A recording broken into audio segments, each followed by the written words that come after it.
गवादर में 2 रोज से जारी तूफानी बारिश ने तबाही मचा दी। शहर में अब तक 200 मिलीमीटर बारिश रिकॉर्ड की गई, जिससे नदी नाले भर गए और सड़कें टूट गईं। मुतादिद गाड़ियां सैलाबी रेलों में बह गईं। दर्जनों मकानात मुनहदिम हो गए। शहर में आज होने वाला मेट्रो का पर्चा मुलतवी कर दिया गया।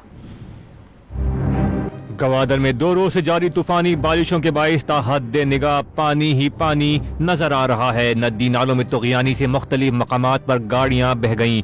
सैलाबी रेलों से सड़कें टूट गईं। पानी आबादियों में दाखिल होने से दर्जनों मकानात गिर गए। सड़कों, घरों और बाजारों में 5-5 फीट पानी खड़ा है। शहरियों को कश्तियों के जरिए महफूज मकामात पर मुंतकिल कर दिया गया है। बरसात के बाइस बुध को होने वाला मैट्रिक का पर्चा भी मुलतवी कर दिया गया। तूफानी हवाएं चलने से साहिल पर खड़ी कश्तियां आपस में टकरा कर टूट गईं। पाक फौज की जानिब से सैलाब मुतासरीन से राशन तकसीम करने के अलावा बरसाती पानी की नकासी समेत रेस्क्यू ऑपरेशन जारी है। निगरान वज़ीर आला बलूचिस्तान अली मर्दान डोमकी के मुताबिक मुतासरा इलाकों में रेस्क्यू ऑपरेशन के लिए मशीनरी फराहम कर दी गई। डिप्टी कमिश्नर गवादर औरंगजेब बादीनी ने मूसलाधार बारिश से बड़े पैमाने पर नुकसानात की तस्दीक की। ताहम उनका कहना था कि बारिशों से कोई जानी नुकसान नहीं हुआ। चीफ मेट्रोलॉजिस्ट सरदार सरफराज ने कराची समेत सिंध के मुख्तलिफ शहरों में जुमे से बारिशों की पेशगोई कर दी। कराची में जुमे का पूरा दिन वक्फे वक्फे से बारिश होती रहेगी, तो एट टाइम्स एट प्लेसेस वो हेवी फॉल्स भी मुतवक्के हैं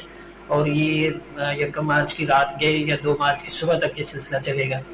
और कराची के साथ साथ दूसरे जो इलाके हैं, ठट्टा डिस्ट्रिक्ट हो गया, हैदराबाद हो गया, बदीन हो गया और आगे वीरपुर खास सांगड़ वगैरह, ये जो पट्टी है इस पर भी तेज स्पेल मुतवक्के हैं।